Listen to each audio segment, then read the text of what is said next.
পিছনে এরকম এখন আপনারা দেখবেন আলু, কফি, বেগুন, বিরিয়ানি। তেজপাতা দিয়ে দিচ্ছি, এখন পেঁয়াজ মরিচ ভেজে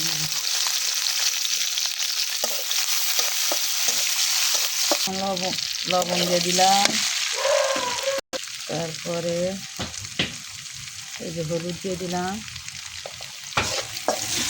দিয়ে তরকারি দিয়ে দিলাম।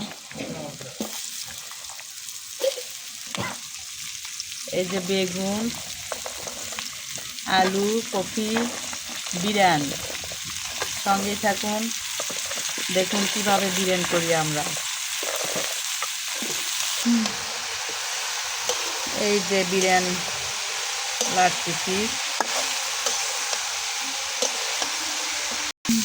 এই দেখেন আমার ভাজি এখনো হয় নাই, লাটতেছি। আপনারা বাজে কোনো কমেন্ট করবেন না, কেননা কড়াইটা কালো দেখা যাচ্ছে। মাটির চুলোতে রান্না করার জন্য এটা হলো আলাদা কড়াই। আমাদের তো মাটির চুলো নেই, সিমেন্টের চুলো কিনছিলাম পিঠে খাওয়ার জন্য।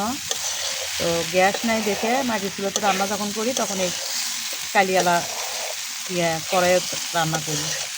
আর যখন গ্যাসে রান্না করি তখন ভালো কড়াই আছে, যেটা দেখছেন আমার ভিডিওতে আছে, তখন ওই কড়াই রান্না করি।